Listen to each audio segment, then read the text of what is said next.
Good morning, Center for Spiritual.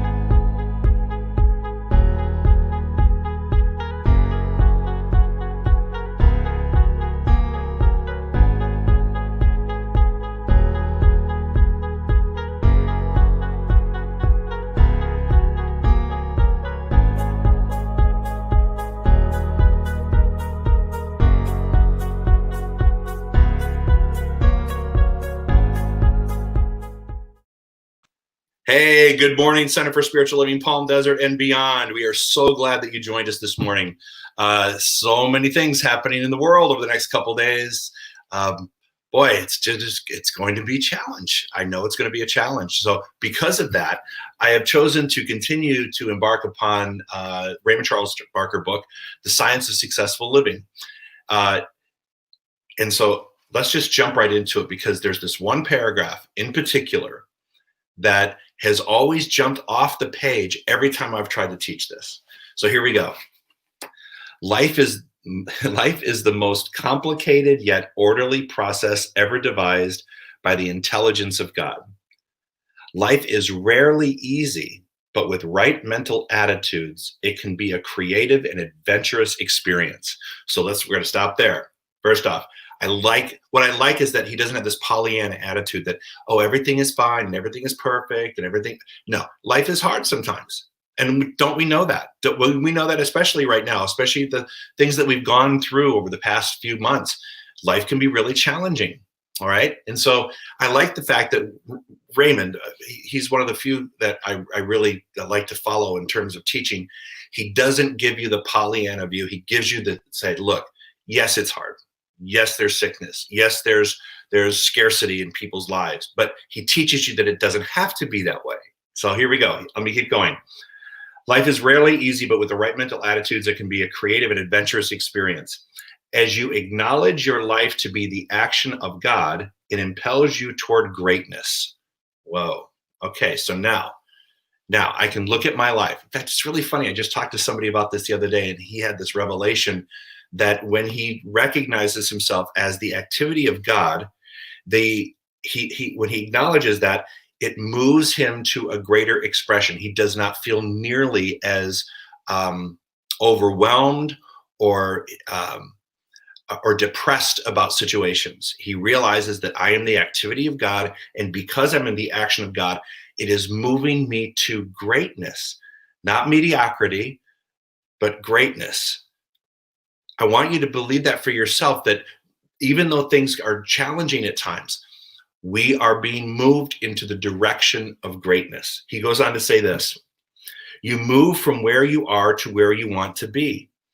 Defining yourself as a human being in a material world, eking out a dull existence, is an insult to the divine which fastened you. Wow.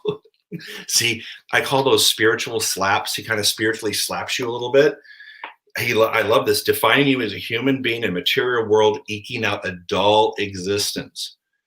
How many people enter into their life and their careers and their relationships, and they get dull, and they don't set about any activities to improve that? They live in that state of dullness or that mediocrity or the how's life? Yeah, it's okay. But there's no effort to change it. There's no effort to create something new in their life. There's no effort to add romance or add connection to a relationship. There's no effort to seek employment or a stream of revenue outside of what they already know. They think that what there is, and there is no more. And so I just have to be happy with my lot in life. The science of mind teaches that that's not the case at all. We don't have to be content with the mediocrity of things. We can move into a greater expression of awareness and understand that this is part of who I am. I'm meant to have peace of mind. I'm meant to be healthy. I'm meant to have financial flow and abundance. I'm meant to have loving relationships. That's my spiritual birthright. That's what I'm born to experience. He goes on to say this, and I love that he says it's an insult. Living out a dull life is an insult to the very energy that created us. Wow, man, I love that. I love that. Here we go. Defining yourself as a human being in a material, I already read that. Divine which fashioned you. It is an incomplete picture It is though you went to a symphony concert and only heard string instruments and failed to hear the others. You would say the music was valueless. The full symphony of your real life only can be heard when all the windows of your mind are open to the fullness of life. So, in particular, I have found that, and recently, there's many people that are concentrating on one thing and one thing only, or one or two things and one or two things only. And my concern is when you do that, when you only fixate your attention on just the one thing, it's like listening to the strings section of a symphony, but not hearing the rest of the orchestra. You miss out on the biggest picture.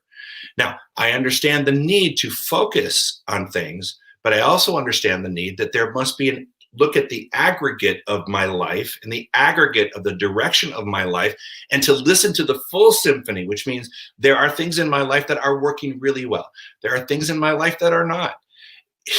The key point is not to focus on just the things that are not working, but to enjoy and even improve the things that are working. You know, that little statement I learned in church, good, better, best. You never let it rest till your good is better and your better is best. And so you keep improving on relationships. You keep improving on your financial condition. You keep improving on these things and not focusing on the things that are distracting or detracting you from doing that.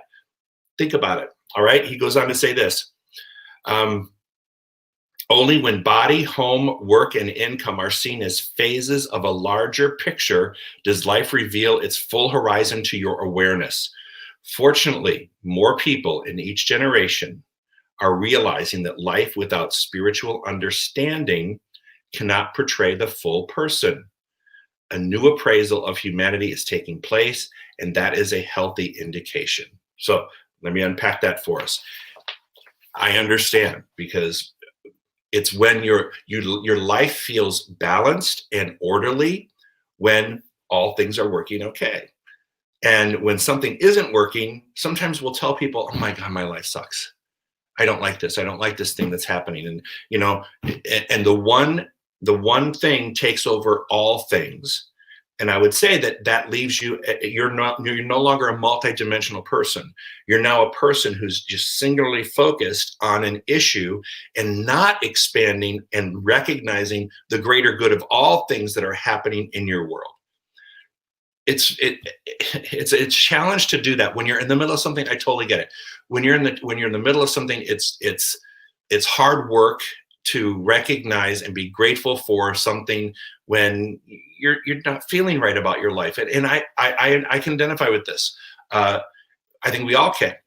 If you're sick, or if you're experiencing great pain in your life, bodily pain, it's very difficult to feel optimistic about things. It's very difficult to engage in loving relationships because you are literally feeling like you are at risk of your life. You're like, oh my God, I'm in so much pain. I can't imagine what this is going to be like. How long is this going to last? And how can I make it go away? And you're not even thinking about the other things. So I understand that there are times when you will be singularly focused, but when it's possible to see yourself out of it, which is exactly what a prayer practitioner does. I remember, I'm going to give you an example. I remember, for those of you that have been around a while, you may remember Reverend Marion Whiteman. And I remember I was in excruciating pain with an issue that I had with my knee. And I just said to Marion, I said, you know what, Reverend Marion, I really need you to see me on the other side of this, because I cannot. I just can't. I'm in the middle of it and it hurts too much and I just don't see it yet. So I need to borrow your belief. And when I borrowed her belief, I was resting comfortably in my consciousness, knowing that Marion had the big picture for me. Marion was holding the high watch for me. Marion was seeing me on the other side of it. And I knew that if Marion can see me on the other side of it, I'll get to the other side of it. It was a matter of borrowing her belief system. It was a matter of partnering up with someone like that and saying, look, I need you to not try to fix me, but I want you to just hold this idea that you see me in a certain way, that I'm experiencing life in a certain way. When you can hold on to that idea, then I feel better, because I know that there's some energy, there's someone in the world that is looking out and seeing me, even though I can't see myself. It's a great blessing. I highly recommend you do it. Our prayer ministry is here to do that for you too. So, if you need prayer, we do 1-minute miracles on Sunday after services. We do that. We also do prayer lists, our prayers online. You can make an appointment with a practitioner. You can actually, hire them to do a consultation with you for an hour, and we can set you up on Zoom calls. There's all sorts of things you can do to utilize this, so you don't have to try to figure it out yourself. You can work with other people who are practiced and who are knowledgeable and who have the techniques down to allow you to feel comfortable in surrendering that to someone else as they hold you up. I hope that makes sense. Okay, Krista, could we put my next paragraph up there? My next slide, my first slide.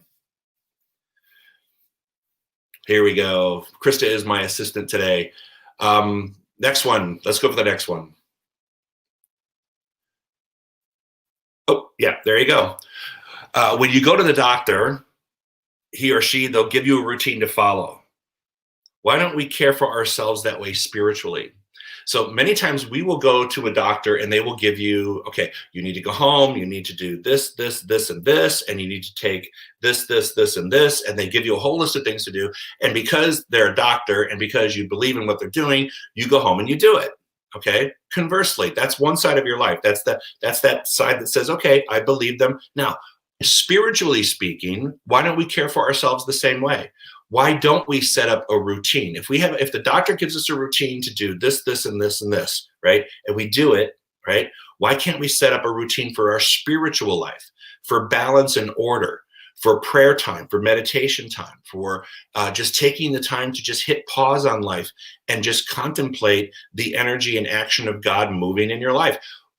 Why can't we do that? Why don't we create a sense of importance equal to that we're talking about here?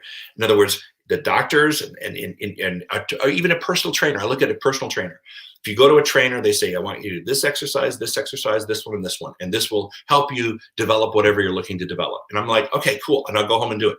But I forget that in my mental life, in my spiritual life, not necessarily my physical life for that topic, but for that spiritual life, I'm like, yeah, Joe said, or somebody said to do this, and I just don't have time. Well, if you didn't have time, if you're not taking the time to do what the doctors, the trainer said, and whoever's working with you on some other issue, you have to look at to why you're not giving equal time to your spiritual medicine, your spiritual resolution, your spiritual training. That's important for you to do. Now, for those of you who are joining in, I have no idea how many people are joining in. For those of you that are joining in, it's really great because this is part of a spiritual practice. When you can log into a spiritual practice like this, you will find that you are expanding in awareness, and things begin to look a little bit differently because you're looking at them differently. And then the outcome becomes a little bit different because that's where the emphasis is. All right, next thing, here we go. I love this too. Life has equipped you with intelligence and emotion. Decide where you want to go. Until you do that, you're marking time and there isn't much to be done. Wow, man. Okay, so listen to this. So you are equipped with this intelligence and emotion, and that is meant for you to use in a positive life direction, okay? The problem we have many times is we don't know where we want to go. We're not decided. It's like going to the airport without a destination. You're just doing life. You're marking time. Now, I'm aware, and I would be remiss if I didn't say during this time of COVID and lock-in, many people have been challenged financially because of the inability to work, or their work has changed, or they've been laid off. Whatever those are, whatever those circumstances are, we honor those circumstances. We recognize them as the circumstances. And we also know that you can't mark time waiting for something to show up. You've got to start generating ideas. The one thing you can pray for is ideas and clarity. When one prays for ideas and clarity, things begin to show up. Until then, they're just using an old stock of memories and an old set of our past experiences and trying to recreate them. I know so many people. Actually, I know more people now, I think, that have come forward.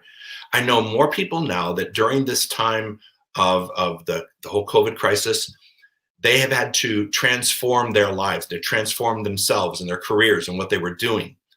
And because of that inner transformation, they were able and successful to move through this time and feel financial prosperity and feel a change in their career path, or feel a change in how they're taking care of themselves. They had to make the adjustments. See, when the universe happens, we have to make adjustments for them. And we make adjustments accordingly by tapping into this idea that we are already equipped with everything you need to know. I've always said that you'll know what you need to know at the moment you need to know it. You'll say what you need to say at the moment you need to say it. You'll do what you need to do at the moment you need to do it. If you trust the universe, all these things will be happening for you. If you don't, then you'll spend your life second guessing it, trying to figure out why something went wrong and dwelling on it instead of planting the new seed for something else. Next slide, Krista. Thank you.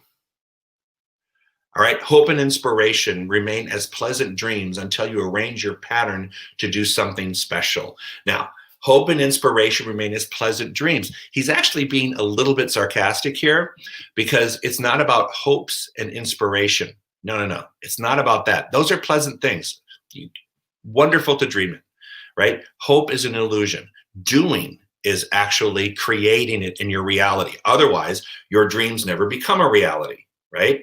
You have to change your patterns and do something special to create what it is that you're looking to create. But just wishing and hoping and dreaming about it doesn't move the spiritual envelope. What moves the spiritual envelope is taking time to literally start creating a clarity, an idea with clarity, and see it unfolding in a certain way. Not the aggregate of hope and inspiration. Not that I'm not saying hope and inspiration is bad, but what's better is knowing, applying this and changing the pattern of your life to create something different. If not, you can spend your entire time hoping and wishing and dreaming, and it never comes to pass. It never comes to pass because all you've done is just you're wishing, you're not doing. You know, I wish I had, big shoulders and, I came out of my poor mother. I came out a 34 waist. So I always tell her, there's no way that this waistline is going to go below a 34. I was born a 34. Just kidding. But it feels that way. I've always had this. I'm not going to be a 32 or a 28. It's like, that's crazy, right? I am, but I can create special patterns that make me feel better about my body and its function and even its appearance. But until I could keep wishing on that stuff, but that's not going to bring it into any kind of fruition. The doing creates it. All right. Next slide. Here we go. This is another one of my favorites. Here we go.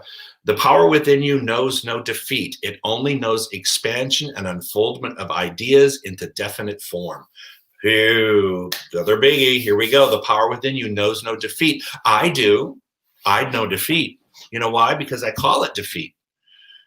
I call it that. I label it. And once I've labeled it that I feel defeated, then the universe says, okay, you feel defeated. You will feel defeated, pressed down and flowing over. You feel a multitude of reasons to feel defeated.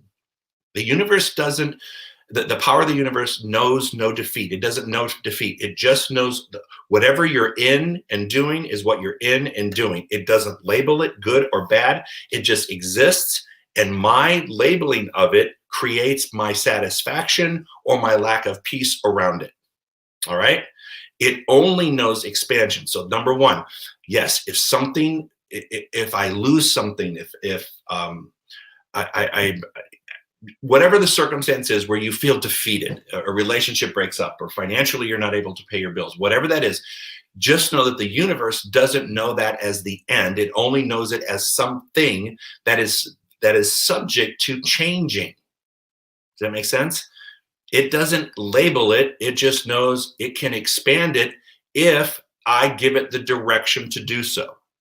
So the key point is recognizing that this is what it is. It's not a defeat, but it is, in my estimation, that opportunity for the universe to expand by means of something that looks like it doesn't belong in my life. It may not in that form, but it is there to launch me into the next thing. And that's what I want to look at. Next slide, please. Link your thinking with the thoughts of God, and no person, situation, nor world condition can stop you. Stop your becoming what you want to become. Actually, there's a typo in there. Stop your becoming. So let me rephrase that. Link your thinking with the thoughts of God, and no person, situation, nor world condition can stop you becoming what you want to become. Now, that's important today. It's important today to recognize that, because tonight is election eve, and man, I have to do everything I can not to turn on the TV and get involved in the craziness and the fear around it. I need to link my thoughts that there is no person or world condition that can keep me from becoming the best Joe Hooper that I can become.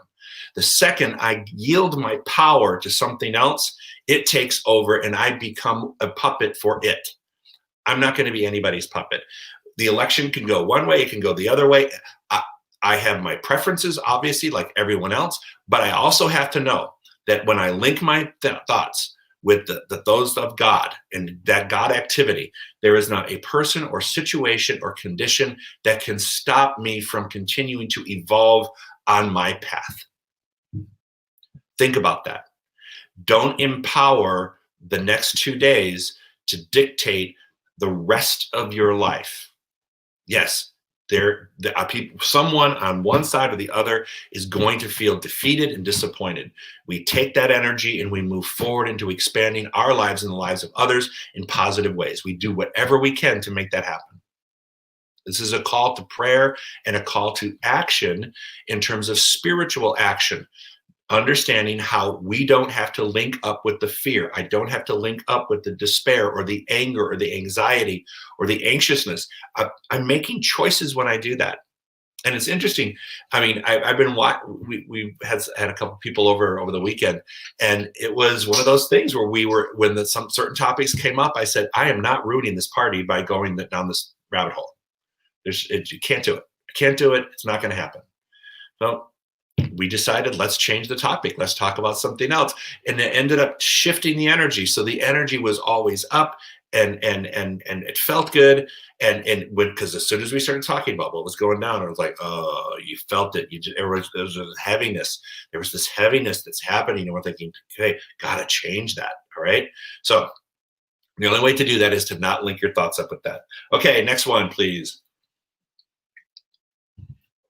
Let go of the present comfort and launch out into paths of new trials with their inevitable good results, and stop condemning yourself over past mistakes. Okay, here we go. Let's unpack this one. And this one requires us to embrace the idea that change is good, even though sometimes we don't see it. There are times in our lives when we have to let go of the present comfort and launch into something new, knowing that divine right action is taking over. You know, I know several people that have taken my classes, and one of the things that I remember, there were people that took this particular class with me, and a couple of them said, you know what, after taking this class, I've decided to list my house and move to the East Coast or the Northwest or wherever it was, and they were empowered to do so. They didn't have that. It wasn't like it was a design thing. It wasn't like a transfer for a job. It was, you know what, if I'm going to change my life and I want to do that, this is where I've always wanted to live, this next place. And so I've decided that I'm going to go there and just know that there's work for me, that I'm going to be employed. All right. And then I'm going to find the right house, and then I'm going to network into right, loving relationships, and I'm going to be able to sustain my health. And they took that leap because they had confidence, knowing that the universe was supporting them and there would be inevitable good result now understand that didn't make the process of moving easy or the boxes that we're lifting or anything. No, it just said the inevitability of good results comes when we decide to launch ourselves into a vision that's something greater than what we are today. And most importantly, one of the things, stop condemning yourself over past mistakes. We've all made them. And yeah, there are people made financial mistakes with their health, mistakes in relationships, mistakes at work. People have made mistakes, and you make mistakes. The longer you keep those alive in your consciousness, the more they hold energy and hold back the full expansion of what's happening next, because there's still part of you that's condemning yourself and not allowing yourself to be forgiven. Forgive yourself, and then move into whatever that is next without carrying that forward. I think one of the keys is to not carry all those things forward. Learn from the lesson, and then let it go. That's, for some people, that is so hard to do. And for some people, they never do it, because if they did that, they wouldn't have anything to talk about.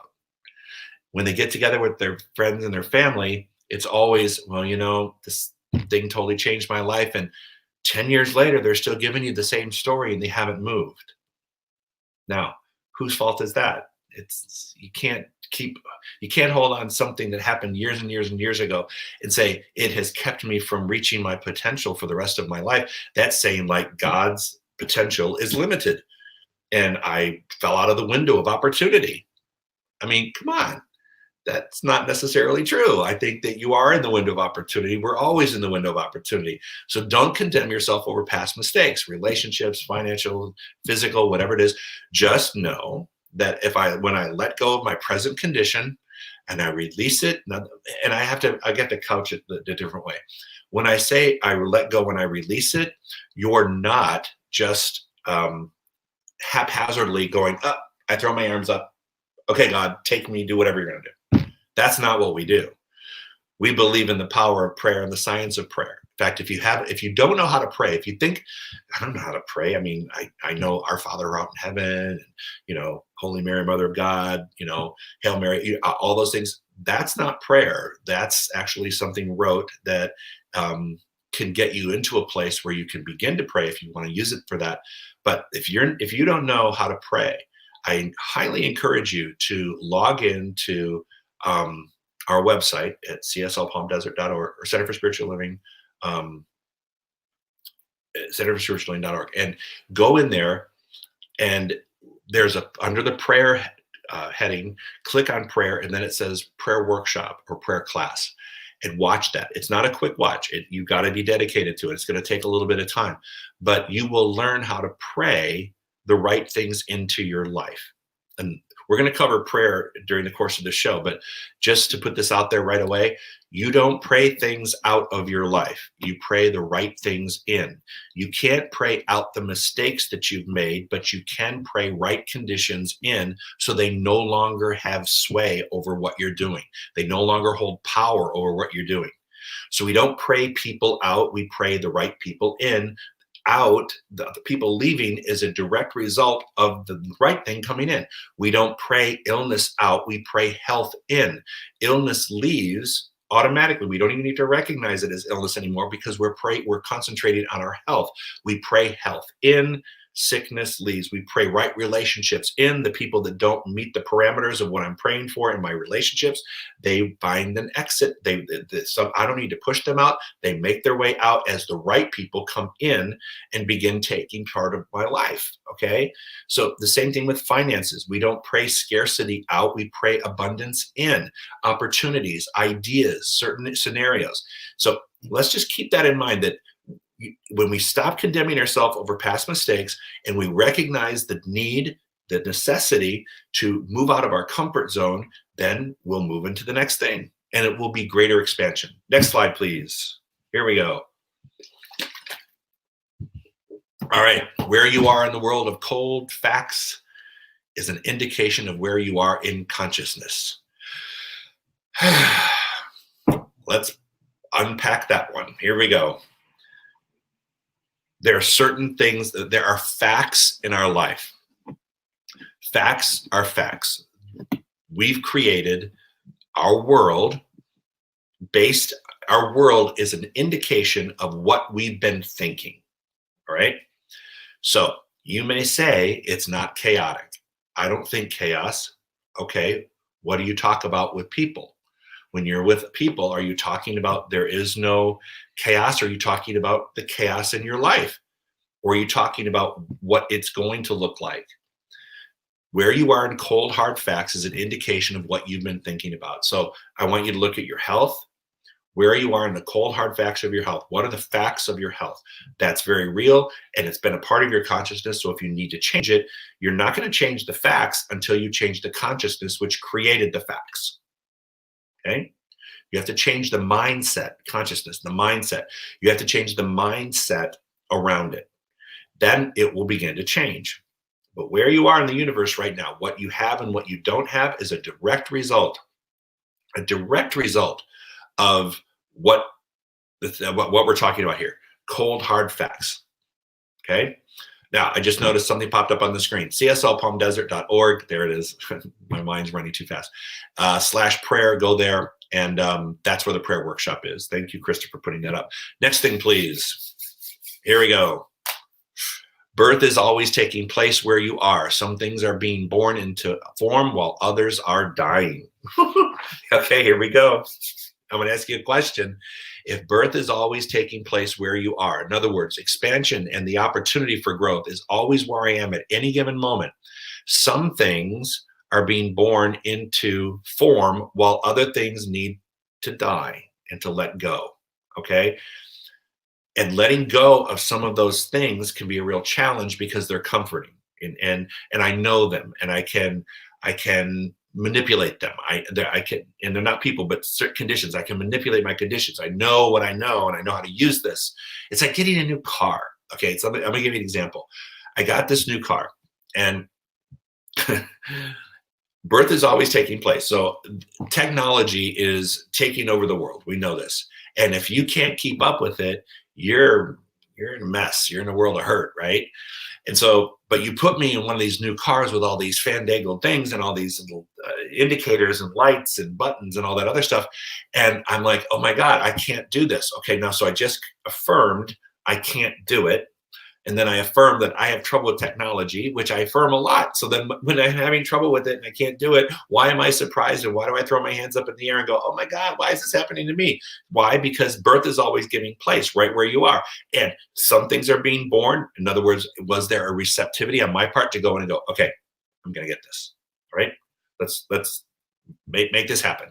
Or do I go in going, God, I hope I get this. I just don't understand. And how are you going in on it? How are you going in? And then you have to ask yourself the question, if certain things need to change in my life, what do I need to let die? What do I need to let go of and permanently remove? Now, I'm not talking about people. I'm talking about conditions, right?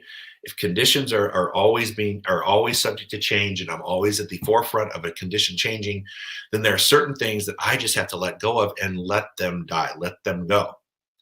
I bet a lot of people, myself included, decades and decades and decades ago, I was in a relationship and it was dead, but but we kept trying to resuscitate it, and we kept trying to create life in something that was actually not there anymore. And it wasn't until I said, okay, this is gone. We just need to let it go and move on. Then change began to happen, but we were trying to, some things just had to, you know what, I'll put it this way. Sometimes you just have to put a period at the end of the sentence, turn the page, not for the new page, but for a new chapter, a whole new chapter, not just a page, but a chapter. And I want you to look at your life and say, okay, if this is the case, what am I doing now to look at the various parts of my life, the aspects of my life? What needs to be released and die so that I can move into something greater? What is that? It's there. You know what it is. In fact, intuitively, we always know what it is. We just don't like to admit it. We don't like to say it, and we don't want to think about it, because if we did that, it's going to be a lot of work, and a lot of people might be upset with me, and they're going to think poorly of me because I've made a wrong decision, and they're going to think, what are you doing? Why are you doing this with your life? There could be 1,000 different things that are going through your mind as to why you can't do it. But the universe is saying, if you were to do this, then these other things will happen, but not until then. They won't happen until then. Okay. All right. Next slide, please. All right. Stop sustaining mistakes with your attention. Let things die. The clutter of the present has to be streamlined to allow the future to take place. Here we go. Stop sustaining mistakes with your attention. I know people that are still talking about a divorce that occurred decades ago, and they blame that entire situation as to why decades later things have not changed for them. And I would say this: when he says that, and then he goes to the next sentence, the clutter of the present has to be streamlined and to allow the future to take place. When he says that, this is what I think of. I think, okay, once I let something go, the only way I'm going to let it go is if I just shift my mind around not just the release, but the acceptance of something new. And if I get rid of the clutter of the I want to call it the situation, the circumstances, the scenarios, the things that were happening, when I get rid of that clutter in my consciousness, and the fact that maybe I'm hurt, or maybe I'm feeling defeated, or maybe I'm feeling anxious or angry, when I get rid of that clutter, right, then I've given the universe a space in my mind to place the right thing. Okay, so in other words, when I take things out, take out the resentment, the anger, and I finally just say, okay, I got to let this go. Then now I have a space for the universe to hold, to do something with. It can actually create something in the space because it's not occupied by all that chaotic thought, cluttered thought. Does that make sense? I hope that makes sense. Next one, please. Big sign. Negatives are the guideposts to detours for the creative process. Declare them dead. Destroy them with intent. All right? But see them for what they are, guideposts. All right? When negative things pop up, they're guideposts, but they're also detours to keep us off our creative process. Now, there are different kinds of guideposts, different kinds of negatives. And I've tried to teach this when I'm teaching that. The universe starts out by thumping you on the head just a little bit, okay, that hurts. Or, not physically, but you're going, okay, the situation is uncomfortable. It's uncomfortable. Okay. Then it begins to increase its intensity of discomfort. Okay. Until the point where sometimes you throw your arms up and go, oh my God, I cannot take this anymore. So what starts out as a thump on the head ends up being a wall that you hit, a solid wall. And when those situations happen, that's asking. The universe is screaming at us. Okay, it's trying to get our attention. It tried this way, tried that way, didn't work. So it keeps increasing its intensity until finally the pain becomes so intense that I finally surrender.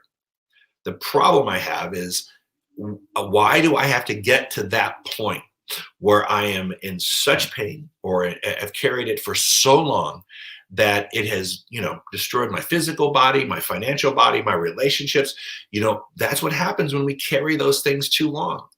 One of the key components to this whole idea is once they're gone, declare them dead, destroy them with intent, not people, but destroy the energy around it. Go, done, over, move on, next.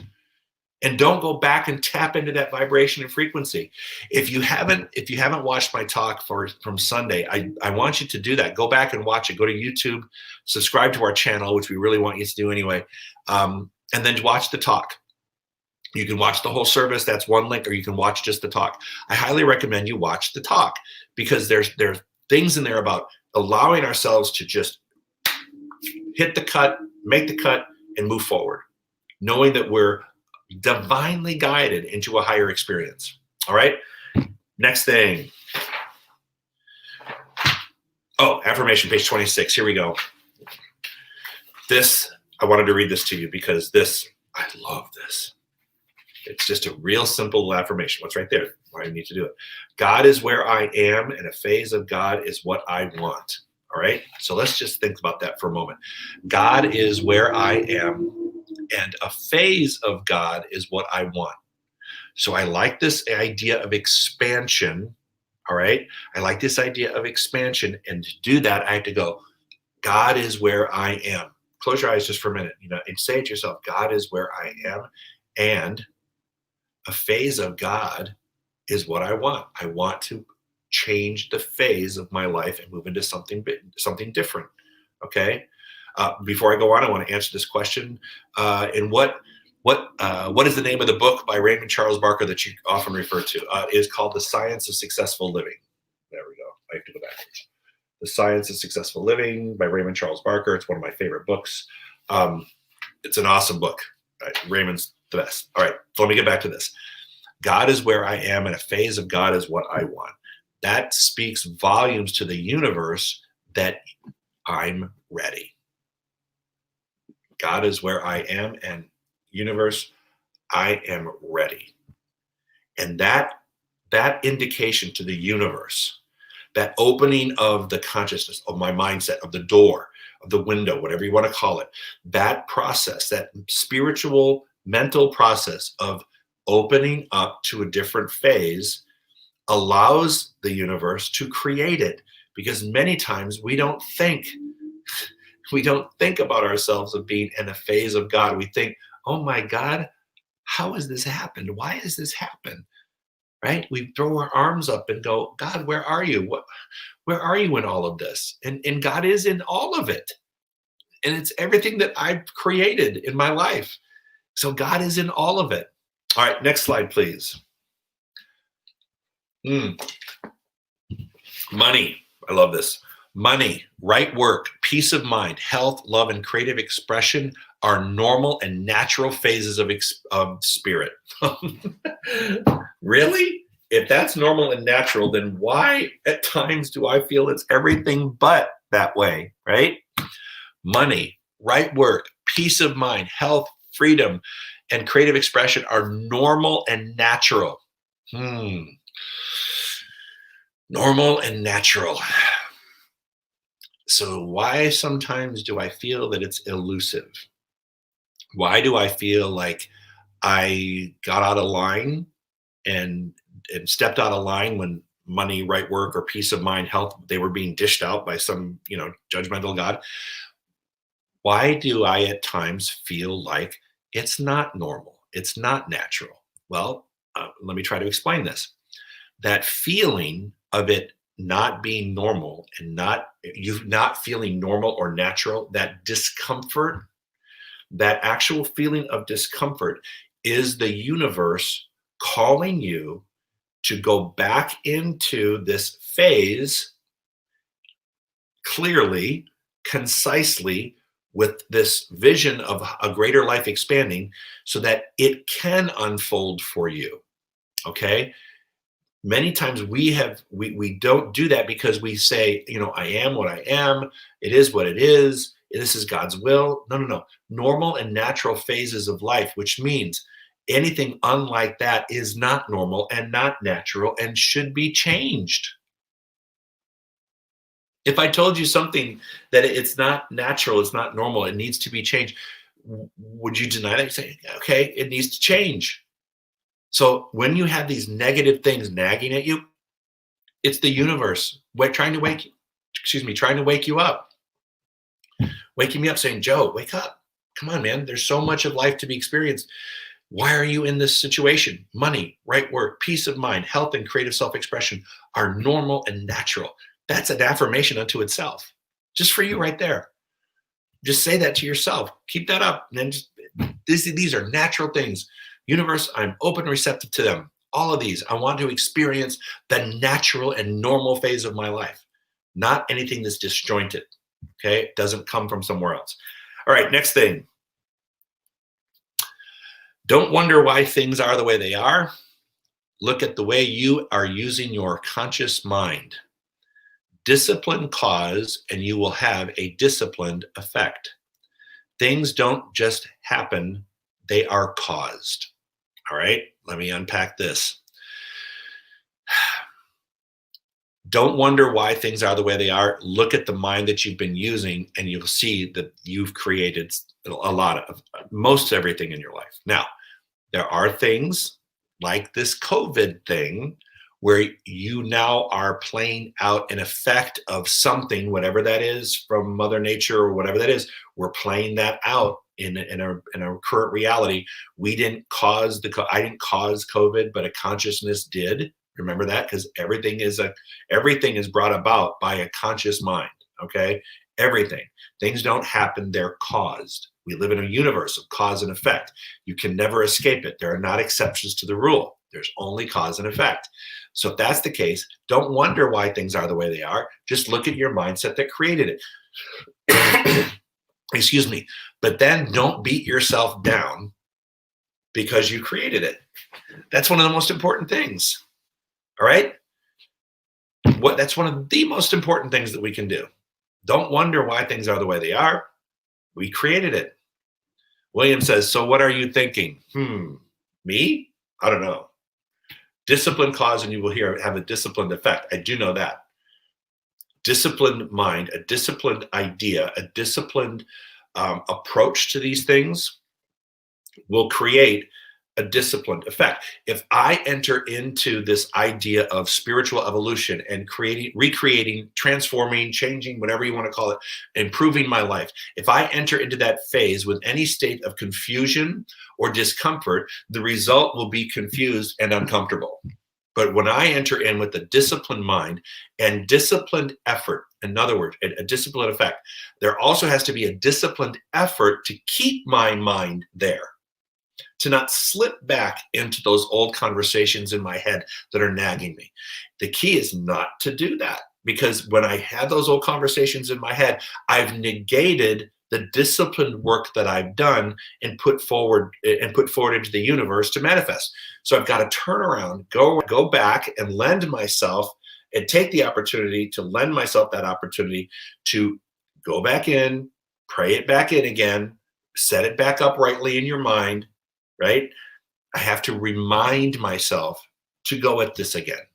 So as soon as I start having those negative conversations in my mind, as soon as I listen to, or if someone doubts it that I can accomplish something, right? As soon as I accept their comment as my truth, I've just given away my power. I've negated the whole prayer. It's done, right? I need to start all over again. It's not a bad thing. It's just a thing. And then I can recognize that I fell back into a pattern that was listening to other people talk this way. Make sense? I hope so. Let's keep rolling. Things just don't happen. They're caused. Everything in the world is caused. Those rocks on the mountain, this car, this chair, the seat, everything. My financial condition, my health is all caused. It's an effect, but a caused created all of it. Things just don't happen. They are caused to happen. So, what are you causing to happen tonight, tomorrow, next 48 hours, or however long this is going to take? I don't know. We have to keep our minds clear and on target, and just say there's a consciousness that's unfolding for a greater good.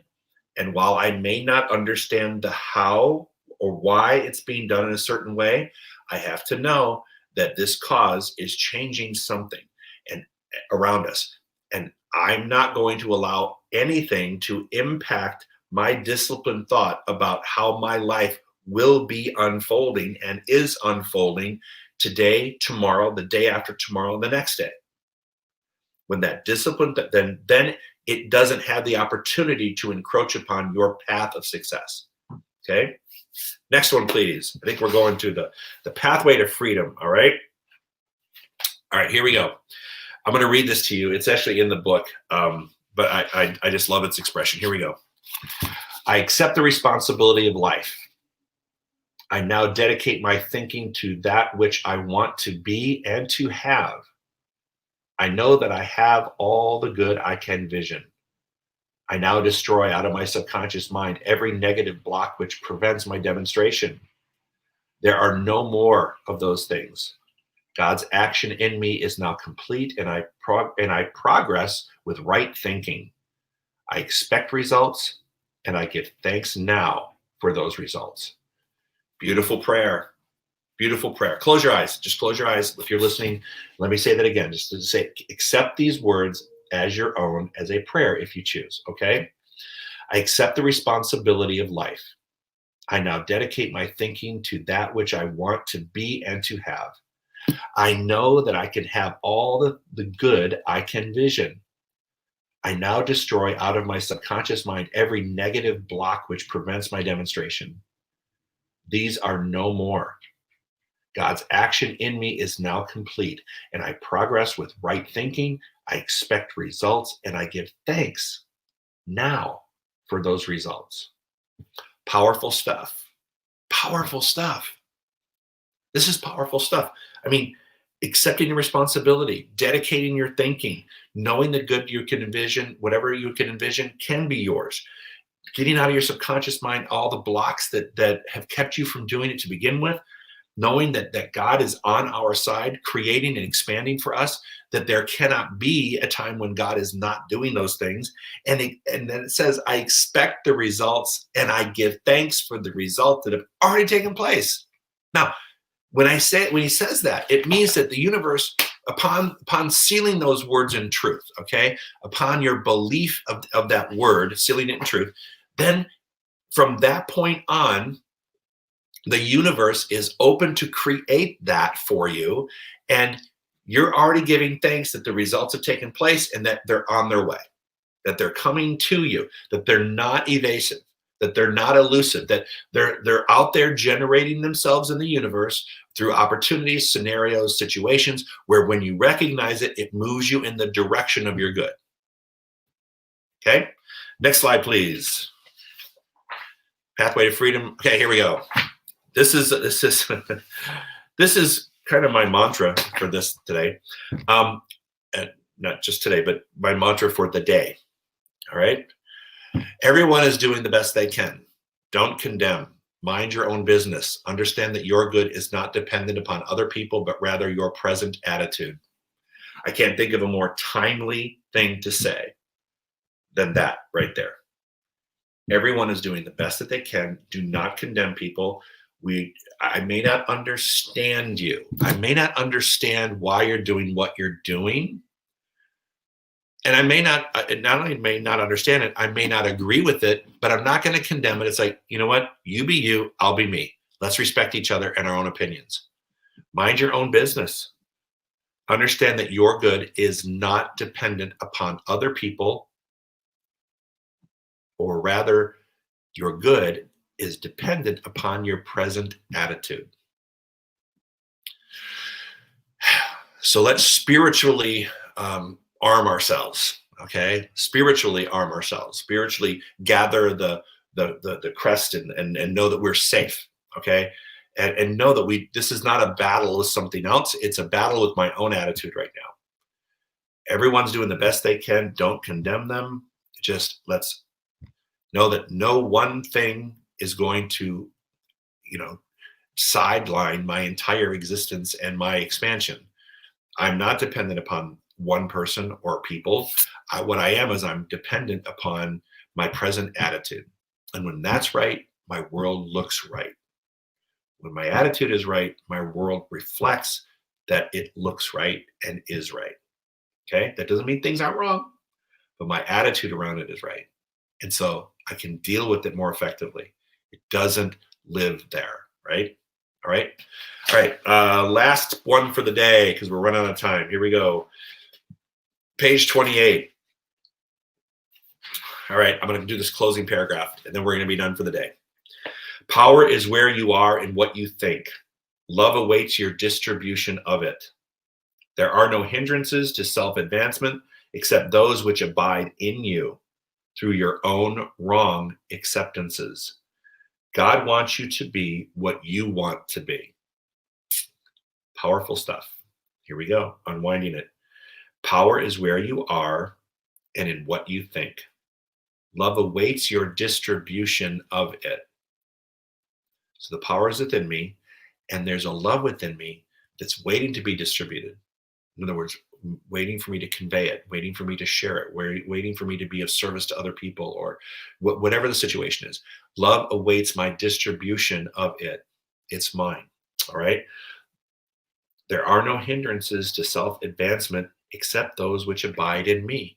The only thing that's holding me back, we always say this, I'm my biggest enemy. You're your biggest enemy. The only thing that's holding us back is our own idea of holding ourselves back.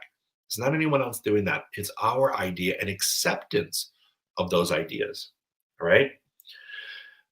And it says through your own wrong acceptances. So when you accept what other people say about you, or a false idea that is no longer you, when you continue to accept it, you can expect not to move forward in that idea, not to move forward in your expression or your success in that area. Last thing, God wants you to be what you want to be. God wants you to be what you want to be. God is always saying yes. And when it says yes, continuously yes, then it always is. In fact, it always is saying yes. So God wants for us what we say we want for ourselves.